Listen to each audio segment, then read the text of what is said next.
Hindi ko na po sasabihin ang aking pangalan, nasabi na po eh. Amen. Kinakabahan po ako. Ang dati ko pong buhay nung ako ay unbeliever pa po. Ang aking pong buhay ay sang-ayon sa galaw ng mundo. Amen. Natutong uminom ng alak, Oo. kahit na hindi maalam. Sa kalahating shot ng gin pineapple, 2 basong tubig ang katapat. Kaya ang ending, nalasing ako sa tubig.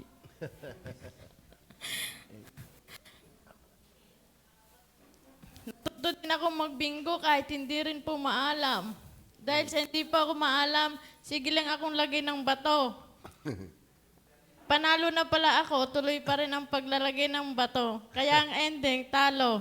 Tinigil ko na po. Amen.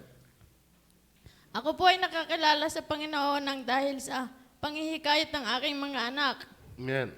at sa mga nagbabahagi ng salita ng Diyos.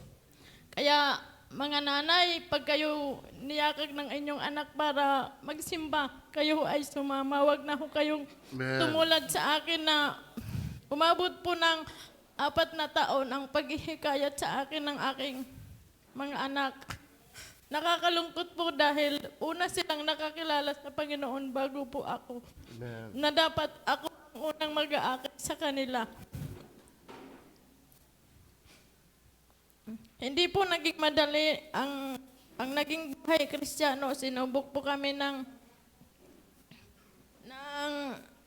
talanding panahon ang pagsasama naming mag-asawa. Nung panahong iyon, ang akin pong naging sandata ay panalangin kasama ang mga kapatiran. Tunay po na napapagaan po ng panalangin ang anumang problemang dumadating sa ating buhay.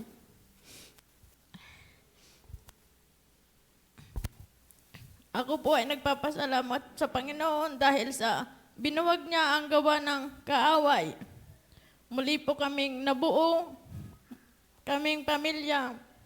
Kaya ngayon po ay ako po ay magpapasalamat kay Pastor sa team ni Brother Henry at si Sister Bibi Jean at sa lahat ng mga driver na naghahatid sundo po sa amin. Amen. Biyaya po sila sa amin. Amen. Maraming mga preaching si Pastor na nasasaktan po ang aking damdamin. Pero salamat, biyaya ng Panginoon. Sa tuwing ako'y magsisimba, hindi ko po maisip pumunta sa iba, kundi dito lagi. Amen. Salamat sa Panginoon sa bigtasan spiritual. Amen. Dati po, ang aking buong pamilya ay bisita lamang po. Ngayon, ako at si Lance ay membro na po ng God is Able Hey. Baptist Church. At kasali na po kami sa ministry. Praise the Lord. Ako po ay nagpapasalamat din sa buhay ni na Brother Andrew, Sis Gisrael at Sis Welly Grace. Salamat po sa dagdag kaalaman patungkol sa Panginoon na inyong ibinabahagi sa amin. Amen. Ang mga pagbabago sa aming buhay ay biyaya lang po ng Panginoon. Praise the Lord.